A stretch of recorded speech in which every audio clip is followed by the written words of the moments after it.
Rooted in Sports Monday is back. All right, my man Swan, he's out of town, so I had to get my our honorary co-host. I mean, might as well be a part of the team. Isaiah Kitt, he is back in the mother freaking building. What's Yes, going on, sir. man? I'm doing good, Kenny. How about yourself? How about yourself? Man, I look, I'm blessed for another week to talk sports, especially talk football, because everybody knows I've been chomping at the bit, and football is just like.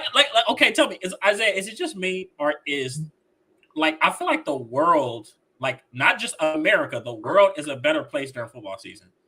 That's I honestly, that's a fact. That's a fact because I think people are just so preoccupied and like Yes. on Sundays, we got to do Mondays after work. People know what they got to do. Like even Thursday, even doing on Look, Saturday, like college football is exciting to Like yes. I Look, think you're right. look, Isaiah, what time do you have to like really cause drama? Like during basketball season, Negroes be getting shot, Yeah. like all kind of crazy stuff. Like, man, like families fall out, relationships broke, everything goes wrong Mhm. but during football season, all that stuff subsides, and once again, I think it brings everybody together. So I'm excited to get closer and closer, to that part of the year. But I'll say all that to say we got an exciting lineup of topics today. All right, as you guys know, we'll talk a little bit. Tampa Bay just added a big weapon, right? Granted, the guy's a little bit past his prime, but we'll see if he can turn back the clock. So we'll talk about that. And we're going to have an interesting conversation about our black quarterbacks. One mainly a Lamar Jackson, right? There were some recent comments made by an unnamed coach. They're always unnamed, right? It's always Always anonymous. anonymous. Always Always anonymous. anonymous. So we'll talk about that as well. And then obviously the Deshaun Watson stuff looks like it's kind of came to a A close. So we'll touch on that a little. conclusion. Somewhat, right? We still got appeals, Yeah. Yeah. right? So we'll cover that as well. And then obviously we'll continue our training camp preview. Now today we got the AFC West, which is always exciting, which people are already deeming the best division in NFL history, right? Yeah. Yeah. Yeah, pretty much, right? Best lineup of quarterback. So gonna be a lot of fun. We'll touch on a little bit of basketball at the end. All right, for my basketball fans, but all in all, hey, just get ready to talk some football, talk some damn NFL. Yes, sir. So let's jump into this trusty intro.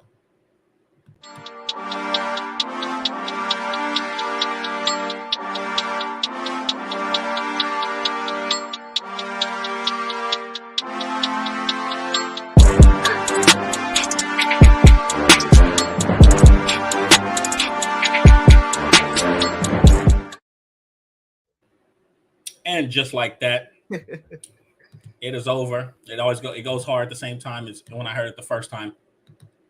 So Isaiah, I'm gonna let you kick it off. Mhm. All right. I'm interested to see what you have to say. The Buccaneers just signed Julio Jones to a 1 year deal worth $6 million. From my understanding, he had a few different suitors. I want to say the Colts. I thought I heard the Saints, the Packers. Packers. Yeah. Yeah, a few teams that wanted him. Teams that are some would consider contenders, but obviously he chose Tampa Bay. What are your thoughts on that? Well, to that point that you made, he was definitely interested. Like the reports were, said he was interested in contenders, and we could just do process of elimination.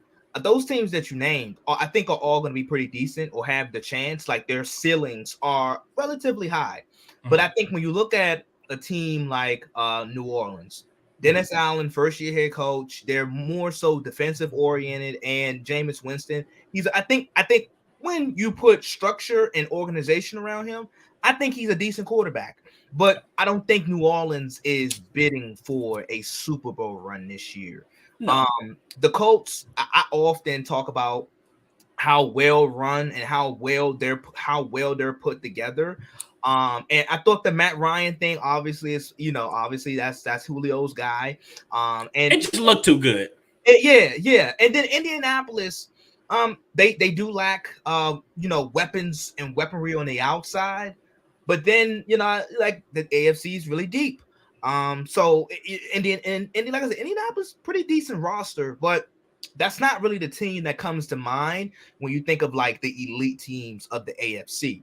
And then you look at Green Bay. Green Bay, I thought if he would have signed with Green Bay, he would have been the guy.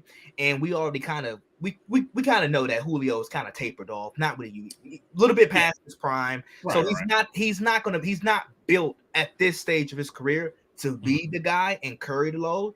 So I thought going to Tampa in terms of, potential production and being able to have a chance to actually compete for a Super Bowl, I thought was much more legitimate in Tampa Bay than it was, let's say, in Green Bay, New Orleans, or Indianapolis, where you have obviously you have Tom Brady.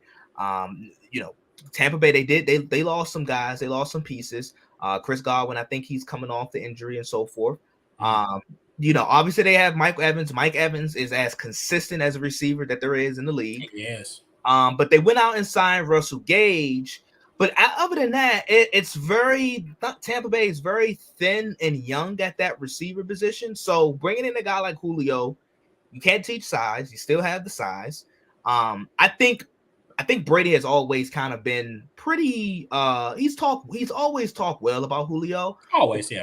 If I can remember, so I think it can work. Now, whether it will work, I think that remains to be seen, because Julio in Tennessee, everybody thought that was going to look really dangerous and scary with A.J. Brown and Julio and Derrick Henry, but it never quite materialized. One could argue Tannehill, Tom Brady's light years better than Tannehill, which he is, but it's still, I still think with Julio, he's just not the same guy. And I thought a lot of people was expecting him to be a 2. I think at this point he's more of a 3 type of guy, and you can transition him into the slot like Arizona did with Larry Fitzgerald in his latter years. And I'm hoping Tampa Bay utilize him in that capacity. I think he'll see the most production there. And I am glad you said that, because that was exactly the example I was going to use. If Larry Fitzgerald was literally able to extend his career another 3, and had, if I'm not mistaken, he had about 1 or 2 more Pro Bowl seasons playing out of the slot. So for Julio, and plus, he's going to be playing next to Chris, and plus Chris Godwin is actually projected to play week 1 now. He's ahead of schedule. And then he's going to have Mike Evans. And the difference I would like to say, I think Tampa Bay versus a Tennessee, he could have been successful in Tennessee, but I think that he needed a few more things around him to go better. One, I think that they expected way too much of him to go in there and just essentially be like a 1B. I feel like they wanted him to be a 1B. And at this trajectory of his career, I just think that was a little bit unrealistic, not because he doesn't have the athleticism anymore, but because his body is so beat up that he's so prone to injury. Now, in Tampa with Tom, I genuinely think they're gonna put him in the best position to succeed. They're gonna move him around a lot, and they're gonna get him in space. They're not gonna force him to make these contested catches over 2 and 3 defenders and take hard hits over the middle. They're gonna do everything in their power, especially Tom. We know Tom. Tom throws really good balls. He protects his receivers, and I think that that's gonna help extend. Don't be surprised if Julio has a 700-800 yard season, right? 5-6 touchdowns, right? He's going to be very impactful. And one thing I say about Julio is, even if he's not a game breaker, he's a chain mover. He's a chain mover. He's a yards per catch guy. So I love the fit, especially with Chris Godwin, who moves around a lot himself. And Mike Evans, it just takes so much pressure off of Mike Evans as their number 1. Absolutely. And I think Mike Evans, he don't get talked about enough. Like, I think he's now 7-8 straight 1,000-yard receiving seasons. And it's like, if he continues on this trajectory, he's well on his way to having a Hall of Fame career. Oh, I think he's okay. So a lot of people beat me up about this, but certain guys meet the criteria already. And even if here's a question for some guys, especially when you're talking about a Mike Evans, right? I'm a little choppy here. Especially when we're talking about a Mike Evans, it's not a matter of if. I think we're teetering towards it's a win. So maybe he can have a few more great seasons and push himself a little bit closer to like 2nd or 3rd ballot. But I think when you're looking at his resume, you can't tell me that Mike Evans isn't a Hall of Fame receiver based off of the consistency that he's put together. Absolutely. And I think it's just not sexy. I was gonna say he's more like he's a jump ball guy.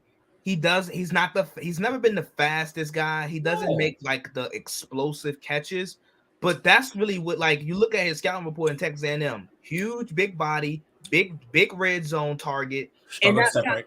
he creates enough separation. Right. So, and that's really where he's been in Tampa, where whether it's Jameis, Brady, he's been able to just be a red zone threat continuously year after year.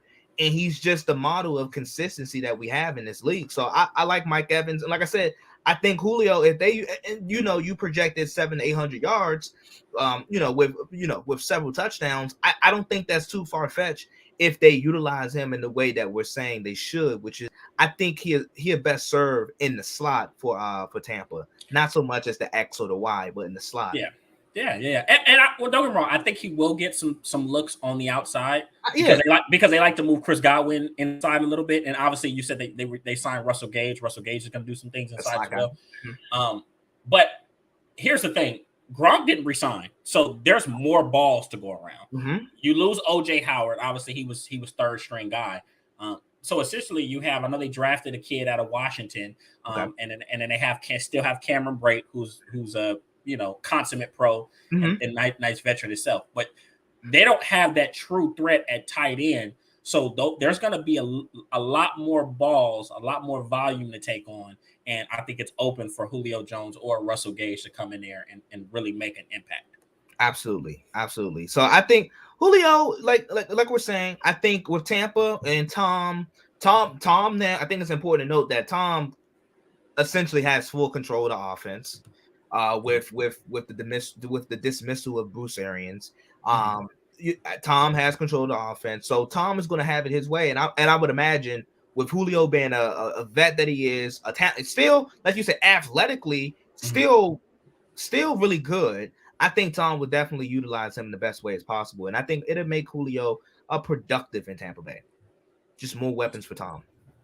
Most definitely. And an embarrassment of riches. I'm getting so damn tired of Tom Brady. But you know what? My Cowboys played them week 1, so I'm excited to see how it shakes out. It's definitely going to be a good test for them. But yeah, so Julio to Tampa Bay, great signing, great place for him to go at this point in his career. He's in the twilight years of his career. He doesn't care about. Go ahead. Also, like, we talked about like how like production and how they can utilize him, but then I think it goes to be said, like, or goes without saying, you look at the NFC like championship window or picture, NFC is not as deep as it usually has been over the past decade or so. So Tampa Bay, you look at, obviously you have the Rams, they're the Super Bowl, they're defending champs, so got to give them their just due. But then outside of the Rams, who else are we really like solidified on outside of the Rams? It's really free. It's a really free game. Free game. I mean, right. Like it's anyone that wants to step up, like you get it. You have a shot in the NFC. Like San Francisco, really talented roster, young quarterback. We'll see what happens there. Green Bay, obviously, they're going to be in the runner. They're going to be in the mix of things, but they have a limit. They're limited offensively a little bit. I think Minnesota's really interesting too. They got a lot of weapons too. If they can put it together, I think Minnesota's pretty interesting. And obviously the Cowboys and the Eagles and so forth. So I think it's something to be said that, hey, Tampa could find themselves right back in the NFC Championship. As a matter of fact, a lot of people have Tampa favored to take the NFC over the Rams. One, I think because people have a lot more faith in, once again, what Tom Brady can do with that football team. But also, no one counts on a team repeating. Right. So there's always that thought at the back. They're probably not going to repeat. Yeah. So they're the heavy favorites to come out of the NFC. So I think, once again, Julio Jones chose right, and let's just hope he's able to go out with a bang. We want to see great players get a ring. I hate to see great players not win the championship. But obviously, good news for him.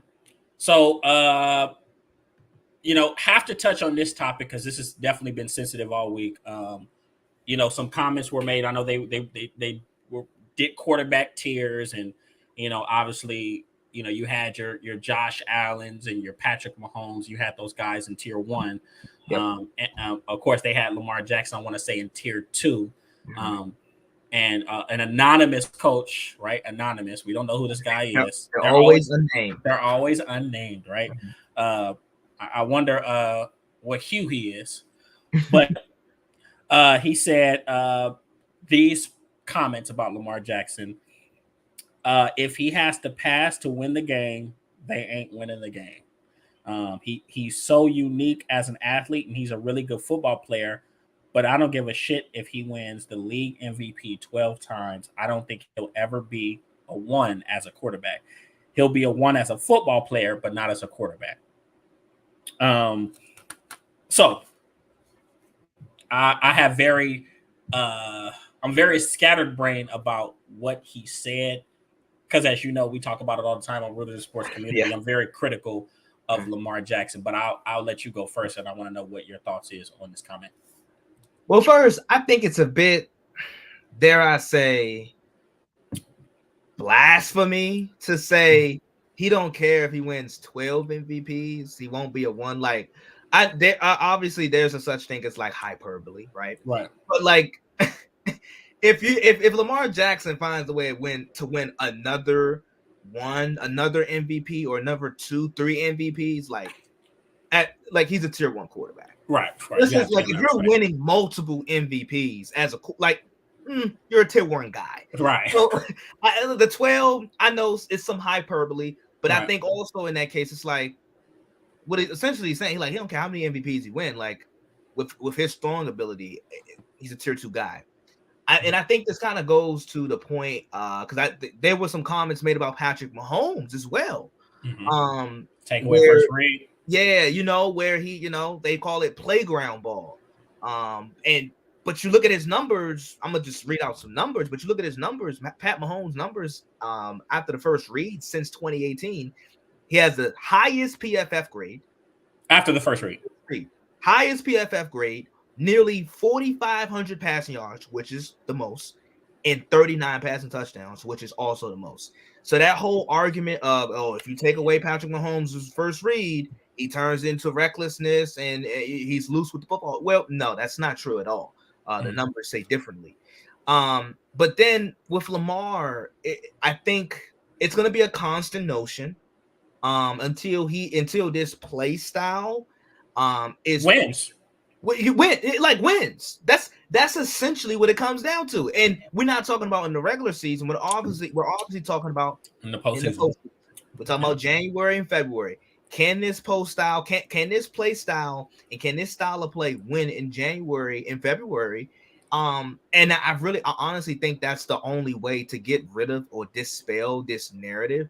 But I also think when I read these type of comments, because like I said, they made comments about Patrick Mahomes, they made comments about Kyler Murray, and I know people make little slick comments about Dak Prescott.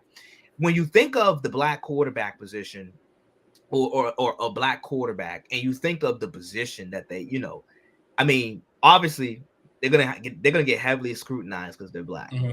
Right. But then I look at a guy like Dak Prescott, where he's America's team quarterback. Like being the Cowboy, like I don't think there's any other.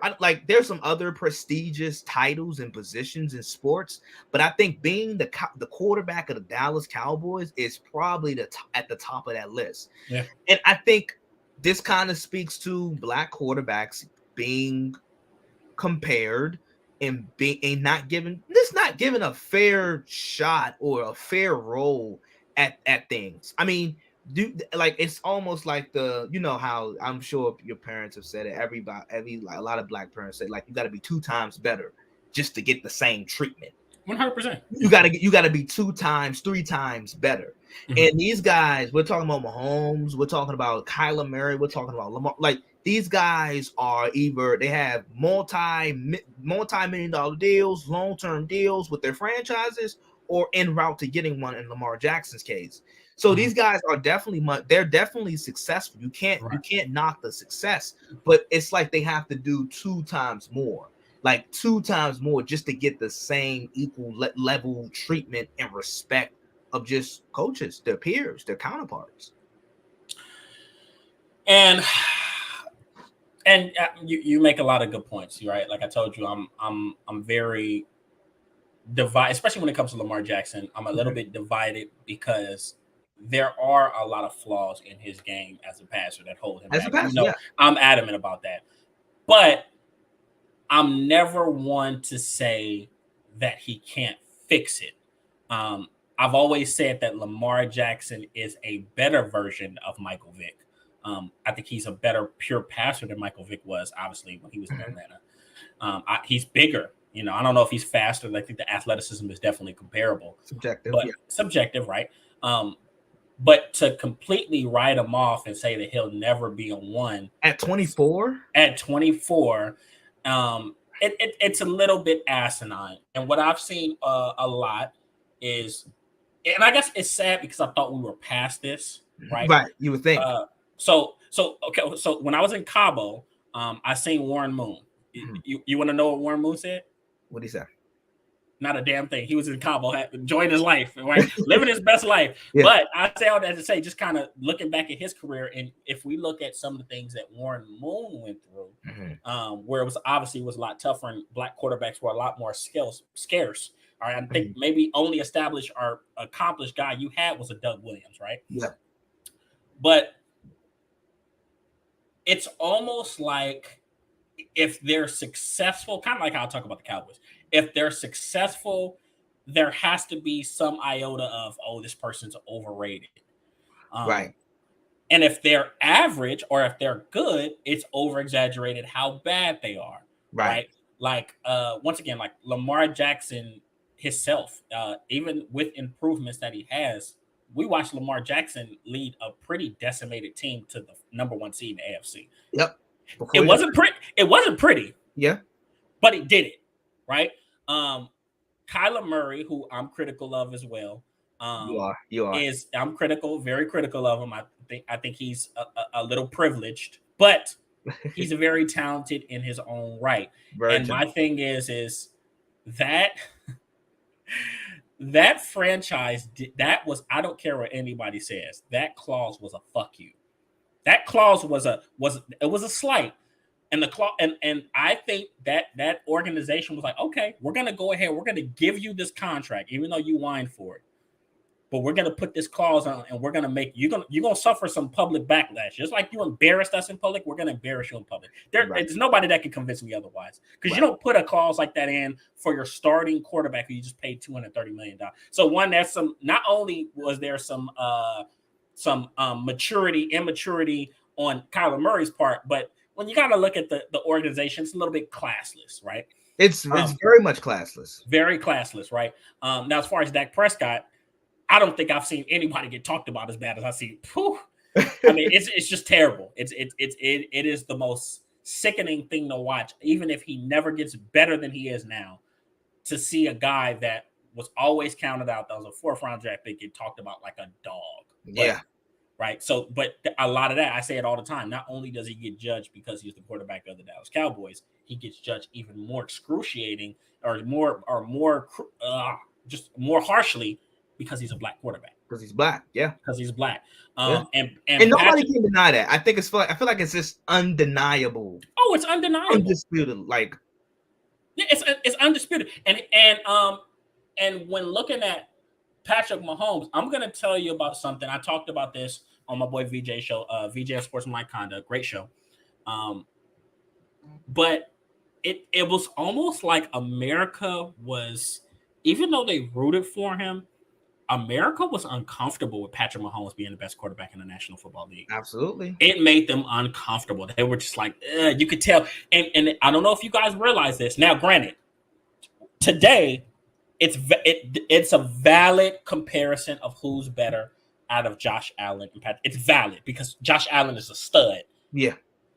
But they were saying Josh Allen was better than Patrick Mahomes about 2 to 3 years ago before it was even warranted. Before it happened. Before it actually happened. And my thing was, I remember sitting down and listening. I'm like, what do you have to go off of to say that Josh Allen is a better quarterback? Because he's bigger? And I don't believe that his arm is flat out better. I really don't, because I think Patrick Mahomes has done things passing wise that I've never seen any quarterback do. Right. But it's the fact that here's another thing. Not only were they uncomfortable with the mere fact that he's black. He's a mixed racist, and his father's a black man. Mm-hmm. I think the nail in the coffin of we got to find somebody else to give the crown to was when he stood up for racial injustice, and that was a big he was thing. very vocal about it. He was very vocal about it, and I'll be honest that I applauded that because I think that people don't realize. I think if Patrick Mahomes doesn't take that stand, the rest of the NFL does not. Yeah. But since he did it, he put the NFL in the bind. They're like, yo, this guy's supposed to be the face of our league. Fuck, we got to say something. We got to say something. We got to say something. We got to say face. We got to say face. So I think that was a little bit of the nail in the coffin of them. Do we really want to give this guy the crown? And then that's just the guys that have already made a success of themselves in the league. Let's dial back and let's look at the draft of how the black quarterback is analyzed. Yep. We live in a world. We live in we're somewhere. I know other people in the multiverse are like, how? Where you could watch Deshaun Watson at Clemson and watch Mitchell Trubisky at North fucking Carolina and say, where this guy Mitchell Trubisky has the highest ceiling of any quarterback in this draft. Let's draft him. I have no idea. Even with and Deshaun, this is how crazy it is. Deshaun's last year at Clemson, he was like flat out better than Mitch Trubisky and should have been the first quarterback taken. But that was considered, quote unquote, a down year. If you remember, they won Natty, but his regular season was up and down a little bit. He had a little turnover issue. It was more so turnovers. He was turnover prone, but he was still heads and shoulders better than Mitch Trubisky. Here's the thing. Even if we say he struggled during the regular season, which is a fair assessment, which is fair, and I wouldn't even say struggle, but to the point, he was just turnover. He just turnover prone. Okay, which is fair, right? But that national championship performance, the grit and the clutchness and the ice water in his veins, there's nobody that I remember watching that with chills in my body. Like, yo, this guy he wants this shit. You're kidding? You know what happened? The year before last, he killed Saban. He did it 2 years in a row. He did. Lost the first one. Mm-hmm. And that was, defensively, they just couldn't stop Derrick Henry. Derrick Henry was a monster. So Clemson just couldn't stop Derrick Henry. Right. But the following year, they came back and they won it. Deshaun Watson, what he was able to do in those two, I don't care if his regular season tape was average. Mm-hmm. The mere fact that in the back-to-back years that he was able to put on a show like he did versus Nick Saban and the Alabama Crimson Tide, back-to-back years in the championship game. The class of college football. That tells me all I need to know. I don't care if his regular season tape was average. And once again, when you look at the assessment of black and white quarterbacks, it's always going to be, especially with a white quarterback, oh, okay, well, he struggled here. Oh, he threw a lot of interceptions, but he has potential, right? With this black quarterback is, we don't know if he has a high football IQ. Right. He has accuracy issues. Right. He didn't come from a pro-style system. Uh-huh. Right? We hear all this jazz. Meanwhile, I remember, and I just talked about the guy. Who's phenomenal now.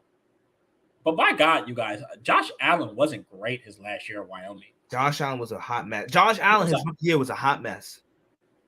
He was terrible. Josh Allen is the definition of drafting off of potential. Now, granted, he went to the right environment and they were able to put it together and materialize it. Now he's realizing his potential. Yeah. But if I ask anyone that knows me, I just knew Josh Allen was going to be a big draft bust. I remember. And this is the thing. So at Wyoming, his junior year, the year before his last year, he was pretty decent. His last year at Wyoming, he struggled. So literally, to your point, Buffalo took him just literally off potential. Literally off potential. Like, and you can see, like, watching his tape, like, obviously he had a strong arm, big kid, big physical guy, but like there was still a lot of mechanic issues. just the accuracy issue all over the place. He turned over a lot. Have we forgot how bad his first playoff game was? I was going to get to that. Yeah. His first year, he was a hot mess.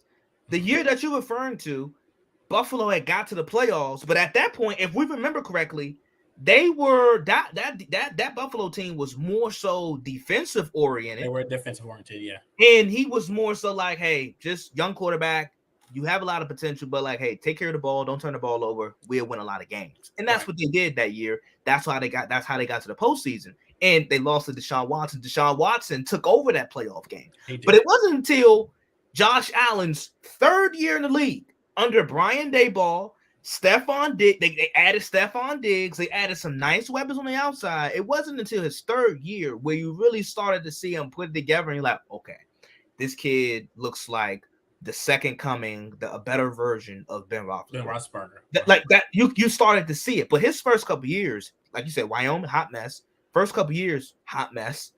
And it wasn't until year 3 where you like, okay, he's starting to really put it together, and we got something here in Buffalo. And you know, just to kind of tie it up, you know, to everything comes full circle. Once again, I'm all on board with Josh Allen because I've fallen in love. I've fallen in absolute love with his game. I love his confidence. You could tell that he's really worked on his craft. Absolutely. To become great. I think he's there now.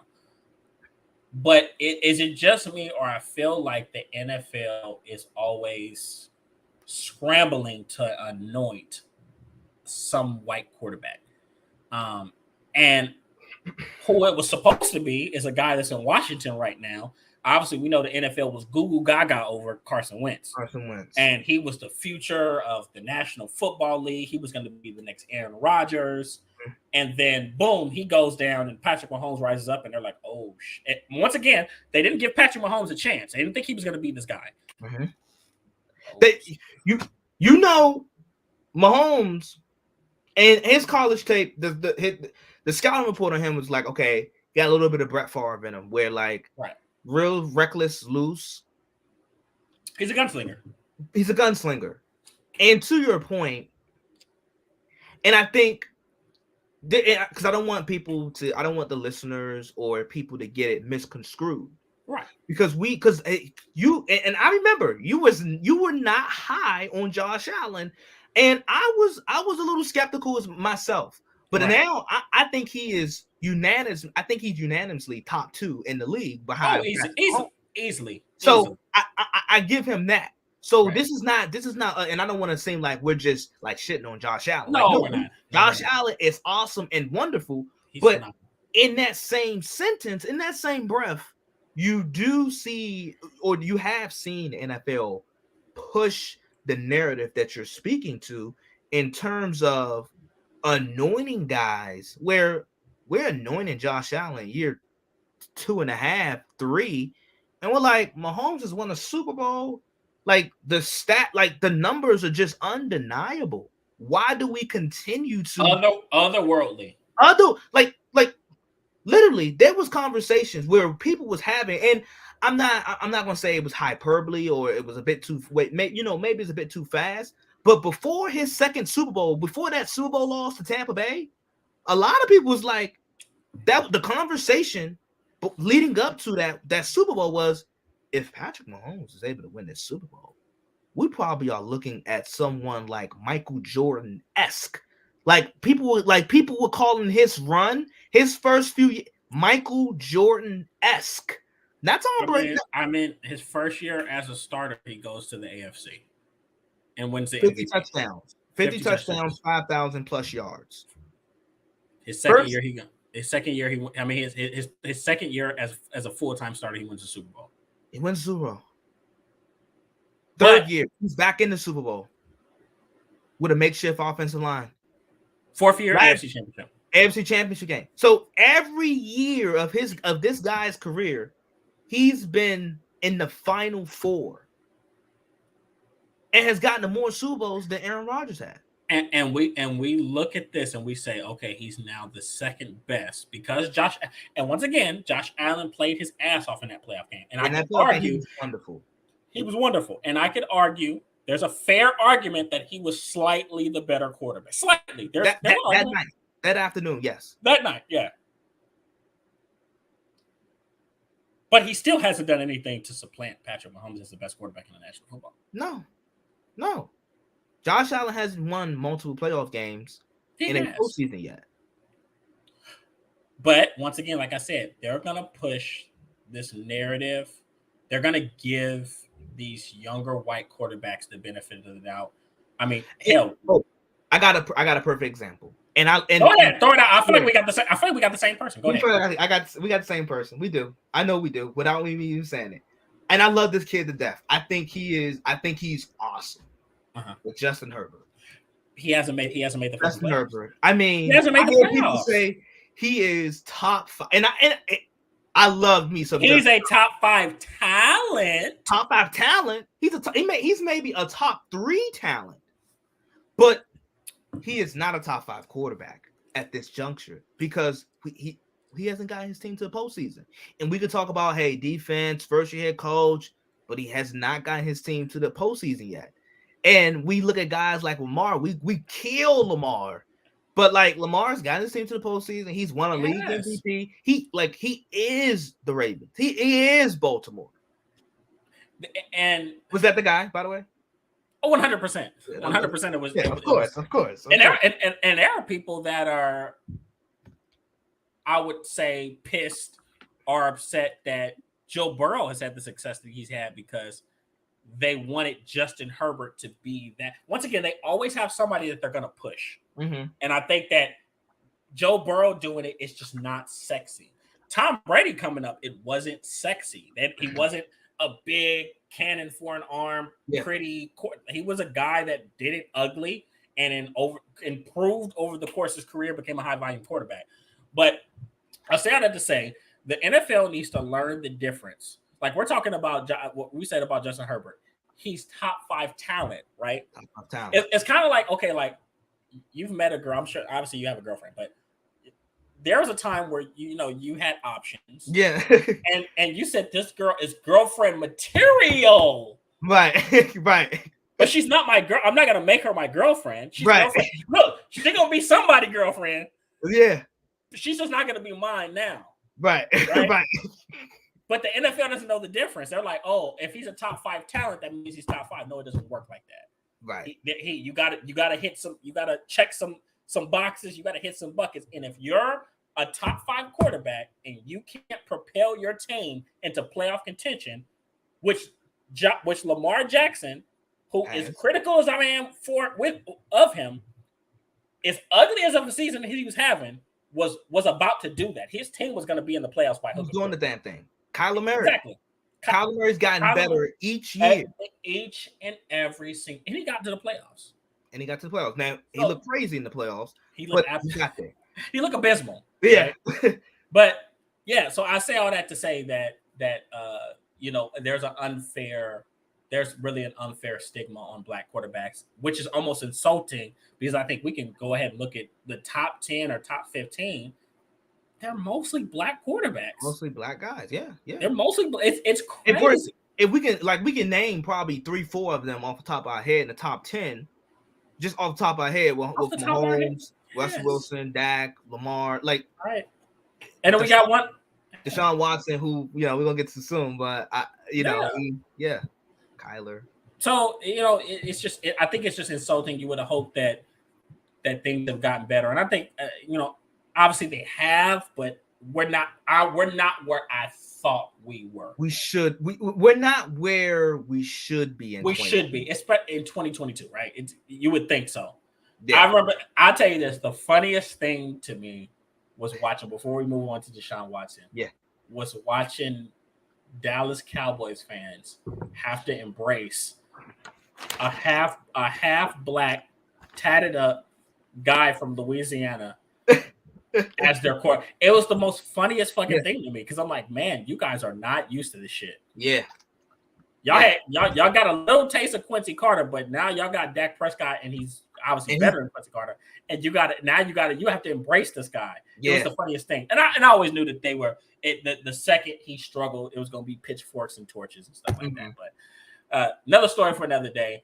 Obviously, the black quarterback is highly criticized for a lot of unfair reasons. Lamar Jackson has a lot of things that he needs to work on in this game, but let's respect him for the quarterback that he is. He's a winner.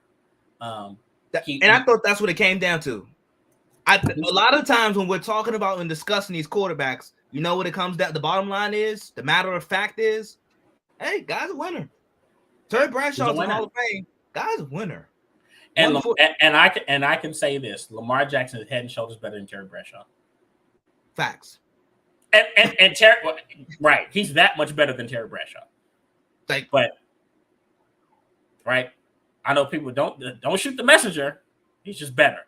But he's going to continue, and that's just part of. I can just be honest. Just take a quick 5 seconds and say that that's just part of us being who we are in our culture. That we got to be, we got to defy expectations. Mm-hmm. And it's a respect thing. So, obviously we've seen Patrick Mahomes win the Super Bowl, but some of these other guys are going to have to win. Lamar Jackson's going to have to win and have a phenomenal performance, in the postseason.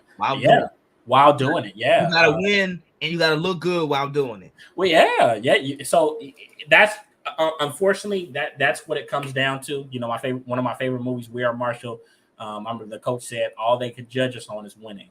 So that's really what it comes down to. So hopefully these guys can take the next step and kind of silence the critics. I'm hoping for my guy Dak. Fingers crossed. But Lamar Jackson, Deshaun Watson, Kyler Murray, we root for those guys as well. So absolutely, yeah. So speaking of Deshaun Watson. Something happened. Oh, we got comments. My bad, fellas. Bo, it appears that the game slow. He knows that he's that dude now. He believes in the shows. Great point about Burrow and Brady. My boy, Bo. Yeah. So, Deshaun Watson. So he, I guess it came down and the judge made her verdict. Yeah, her. He is going to get a 6-game suspension, and I don't know how I feel about that. Tell me what you think. Okay, so can we do like a mini rundown of how we've gotten here? Because I think it's important to because this situation has been, people don't realize it, but this situation has been going on for now 2.5 years. About. Mm-hmm. So we're like, if I'm sure a lot of people probably know about the situation, but just in case you don't have a television or you're living under a rock, Deshaun Watson, I think if we can do a little timeline, he got paid in Houston. That following year, I think it's important to note that he never played a game under that contract in Houston. He never did. That's right. Never played the game. Never played a game under that new contract. He got the contract extension, and obviously they had the bad season. But then with that, they traded away DeAndre Hopkins for a bag of chips and Arizona sweet tea. They moved off of JJ Watt, and like I said, the Texans were atrocious. But then that following year, Deshaun Watson requested a trade, and then these cases they just came swarming down. And as we talked about his days in Clemson, Deshaun Watson, you can look back at high school, looking back at Clemson, even his first couple years in the NFL, dude was a clean slate. He was he was like Walter Payton Man of the Year. He's a clean slate, nothing, no baggage on him. And then all the cases come raining down. But then as bit by bit, we get more cases. The case count got up to 24. I think it's important to know that Deshaun Watson was never He was never charged with a crime. Never was. And in terms, and I know it went to 2 grand juries, but for all of my lawyers out there and so forth that's in the law field, I'm sure the bar, I'm pretty sure the bar is not that high at all for a grand jury to, for conviction. The bar is not that high.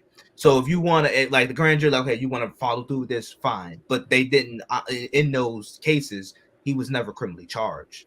So I think the fact is that granted, 24 cases, 24 women coming to the forefront, coming out about their experiences with Deshaun Watson. And I know this could be a really sensitive topic, but they're all just accusations, allegedly. So at this point, it's he say, she say. She say, yeah. And it's really a case that's just viewed in the public opinion.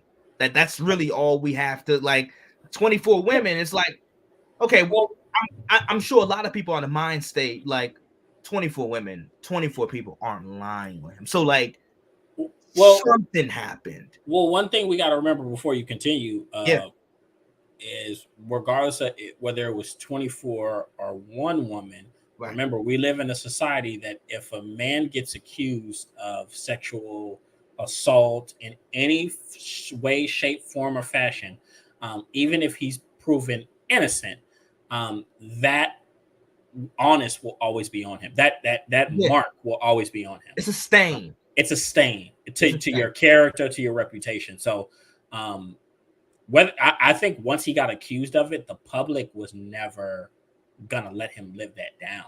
Right. You know, and once again, I'm not at liberty to say what happened and what didn't happen. Mm-hmm.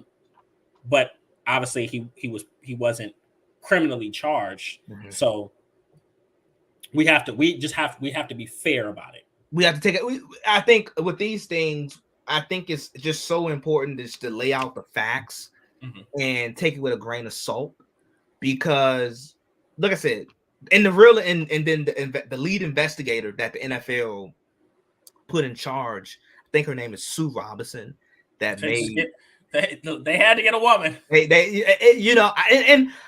I like, it's funny because the NFL, it's like they just can't do it right, because a lot of people will push. I think a lot of people were fans of the fact that, like, the NFL, they got a female to actually make this decision, but now the decision has come down and it's like 6 games, and people are like pushing for the NFL because 6 games does feel like, and it just seems like kind of like a slap on the wrist. I dare I say. This situation is so unprecedented because we were trying to, like, a lot of people were trying to compare it to the situation with Trevor Bauer, where they were trying to find a comparable situation, but it's just so hard, and it's just, I think 6 games. I was on the fact that I thought it'd be 8 games. I thought it'd be at least half a season. Right. 6 games, it does seem like a slap on the wrist, and it just seems like, kind of like NFL once again, kind of struggling and having some trouble with trying to find the right punishment. But can we ever really satisfy people? No, we can't. But I think the issue that the NFL has, and you kind of just spoke to it, is that they have to, I don't know, create a fucking chart or a PowerPoint or an Excel spreadsheet on, man, what does certain offenses or violations, what do they warrant? Because for instance, it's so shoot from the hip. Now, yeah, well, go ahead. No. For instance, to your point, Ezekiel Elliott, he literally, and I'm a Cowboys fan, so I hold on to this dearly. He got suspended for 6 games. In 2018, that was 2017. 2017, he got suspended for 6 games for something. It was domestic violence related, but there was no real, dare I say, evidence of any of this alleged crime, and he got 6 games for just lack of evidence. I'm not gonna say no evidence, but just merely lack of evidence of him putting his hands on a female, where Deshaun Watson had 24 cases where he was allegedly or accused of sexual assault, and he got the same amount of games as Ezekiel Elliott. Well, okay, so I will say this. the NFL is pushing for a year. They didn't have sufficient enough evidence, and the judge made a ruling. But I will say this: the NFL was pushing for a year minimum. Now they can still appeal, right? That's still very much an option for them, and I believe that they will, because I believe that they want him to get as close to a year as possible. Because the thing is I said this before. I said this to Swan. This isn't about punishing Deshaun Watson. This is about appeasing the masses. This is about saving face. This is about how can I say it? Saving the brand of the National Football Shield. League. Exactly. So they're gonna do everything in their power to show people, see, look, we tried. Like we really tried to punish him. It's not our fault. But I don't think they're gonna sit and just take the 6 games. I can see them appealing. Apparently, Deshaun Watson's camp is upset that they got a 6-game suspension. Honestly, if I had 24 fucking once again, when there's smoke, there's some fire. There's fire. Even if you didn't do anything criminal, you probably displayed some behavior that watch this. Let's say it's not disrespectful. You probably displayed some behavior that gave these people ammo to even do something like this or launch a case like this against you. Right.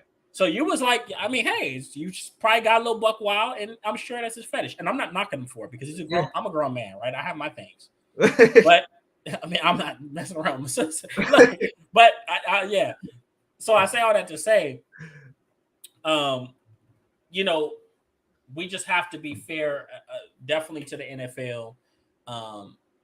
And just maybe now, once again, I'm still mad about the Zeke situation. Me too. Like I'll never leave that. I think that was a personal attack, because you obviously, you had Jerry Jones was having a public feud with with the commissioner, with Roger Goodell. Yeah, with Roger Goodell. So I think that was a lot more of a personal attack than anybody will ever admit to. But this situation is it's kind of messy. It's ugly. It is. And I'm kind of glad that we've came to the conclusion. I thought the NFLPA on Sunday night kind of breaking the ice a little bit when they said when NFLPA said, hey, we're not going to appeal. That kind of told me everything I needed to know, because I'm like, okay, that was a leak, because with the PA with the Players Association basically saying like, hey, we're not going to appeal, kind of gave me the impression that like they're pretty comfortable in the suspension that's going to come. This is the best case scenario. It was the best case scenario. This is the best case scenario. They're not going to even appeal.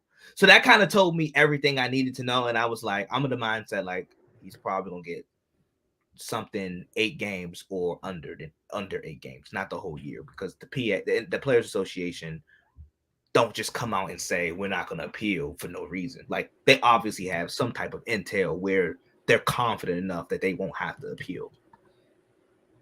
100%. They like we got off. Yeah, we got over. We got off. We got off on this. Look, they like, look, Deshaun Watson's camp like, oh, we're gonna appeal. NFLPA. Shut up. Right. You got 6 games. Right. This is good. Take it. Right. You still got a chance to make the playoffs. That was in the mindset. But I ask you this. With Deshaun Watson, what should have been, in your opinion, what should have been, and I kind of know your answer, but what should have been the suspension limit? I think you have to go. No, not for the masses, not to appease the masses. No. In my personal opinion, I think you have to go 8 to 10 games. Minimum. Okay, maybe 10, maybe closer to 10 games, because it comes a point to where it does become, I hate to sound like a company man, I hate to sound like Day working at Pinkies, but it comes a point where it does become about the brand of the National Football League, and it's not about the masses, but as great as and as talented as a player this is, that's a lot of cases. It's a lot of cases. And I'm not saying conspiracies and people colluding or people getting together to create a story, or I'm not saying those things don't exist, but 24 is it's such a hard sell to say that, So this guy's completely I don't believe he's completely innocent. But I don't believe he's done everything. But I think it just usually, I think one or two or maybe even three of those cases gave gave other people precedence or gave them the opportunity to say that, okay, I'm going to step out and say that I did it, that he did it to me too. So you have to go, you have to go as close to a year as possible because you want to get a guy like that out of the public eye. I don't think Cleveland would hurt for losing him for 10 games because the truth is, it's not like they're gonna fucking win shit this year. I mean, let's just be real about it. They have talent, but they're not gonna fucking win a Super Bowl or anything. Mm-hmm. So that's what I think of that. You have to protect the brand, protect the viewership, and you do have to show people that you're willing to drop the hammer, especially on somebody as talented as Deshaun Watson. But 24 cases is just a hard sell, man. I could deal with 1, 2, 3, maybe even 5 to 10, but 24 where there's smoke, there's fire. There's something. There's, once again, even if he didn't do anything criminal, he displayed behavior that warranted or gave people the opportunity, like, bet I got him. We're gonna get him. Yeah. So he either needs to, if he really has done some of these heinous acts, he needs help. I mean, honestly, and if we're looking at the second option, maybe he just needs to get his, like most men, he may need to get his sexual urges or fetishes and get that. No, I mean, that's just true. Especially a young, successful man that's a multimillionaire. Yeah. Some people, you need to put a muzzle on your sexual urges. They're ruining you, dude. Right. Yeah, right. So, I think that's just kind of how I think he needs to get more disciplined in that sense to protect himself from something like this happening again. But once again, definitely close to 10 games. 6 games is like 6 games is. I'll put it like this: if it stays to 6 games, don't be surprised. People are going to deal with it, but it's not going to be pretty. Yeah, I was going to say. I think honestly, the NFL may appeal. Oh, they'll appeal. They appeal. And I don't see it. No, I don't see any. I don't think the length will go any higher than 8. Mm-hmm. So, because that's kind of like the halfway point. So, like it's a compromise. You're meeting in the middle. Mm-hmm. But I thought the appropriate time was 8. And I know some people don't really take into account that he missed last season because it's not like the league said, "Hey, you need to miss this season because of these pending cases on your head." No, he missed it. He missed it because he wanted out of Houston. But in actuality, he didn't play all last year. So, and I know he was still collecting a check. He was still getting his money, but he didn't play at all last year. So he already missed a year. And like I said, I know people are not going to count that. Like, they're not going to give him any brownie points for that because he wanted out of Houston. So that was by choice. He could have played, but he didn't. So he already served a year. He already missed a year. So I thought 8 games was appropriate with just based off the information that wasn't criminally charged. At the end of the day, it's court of public opinion, and it's he say, she say. And to your point, I don't think he did all of these cases. No, but I do think there was a point where it was kind of like a chain reaction. Oh yeah, where one particular female probably saw this and like, okay. He made me feel uncomfortable. He made me feel uncomfortable too. You experienced that too. He made me feel uncomfortable, and then it was just a domino effect. So I think I think 6 games. I'm not gonna say that's the appropriate amount. I thought it should have been 8, but 6 games feels very light and a slap on the wrist. But now tell me this, and this is why I say I don't know. Can we ever appease people? Because I thought with Roger Goodell, when he came out about a month ago, when he came out and said, "Hey, I'm not going to be the one that's making the judgment call or the suspension. I'm gonna let somebody else. Oh yeah, an actual female make the call, the ruling." Mm-hmm. I thought that would have been. I thought that was like, okay, at least a sign of progression. But then the female makes the ruling, and people still don't like it. I just feel like, for me personally, and I think this is just on a bigger spectrum, not just Deshaun Watson situation, but I think in all, as a society, I don't know if we will ever be satisfied. Because, like, okay, we got a female to actually take on the case, the actual female who, to some degree, can actually attest and kind of understand and better understand where these victims allegedly come from. Mm-hmm. And what they may have experienced, and she made the ruling. So for me, it gets to a point: can we ever appease people? Can we ever please people with a decision? I don't think you ever can. Somebody's always going to be disappointed. They're going to, if he gets a year, they're going to be people that are going to be clamoring, "Oh, I don't believe he did it. He should have got less time, or he should have got no time." So you can never truly please people. The judge, I actually applaud her for sticking to her guns. She wanted to judge the case based on how she wanted to judge it. Because I mean, obviously they wanted to say, okay, well, she's a woman, so she's going to judge in favor of what we want. I think it's what the NFL maybe thought a little bit of. But obviously, she looked at it more of, just from a regular judge's standpoint. She said that they didn't provide sufficient enough evidence, and she accused them of reacting to public outcry, because everybody was saying, "Oh, it's similar to the Trevor Bauer situation. He needs a year," which once again I think the NFL very much so did. I mean, we can try to act like they didn't. They don't want to lose any of their fan base. They're big on, it's a business, right? So they're trying to please and appease their clientele and their customer base. So no, we can never truly please people. To answer your question, we never can. Somebody will always be disappointed, and that's not just in football. That's in life. Right. You're gonna piss somebody off. So we'll see what happens. I'll say this. I'll definitely say this. He's going to have to be fucking great when he comes back. Yes. Awesome. Terrific. I don't want to hear shit. I don't want to hear no excuses.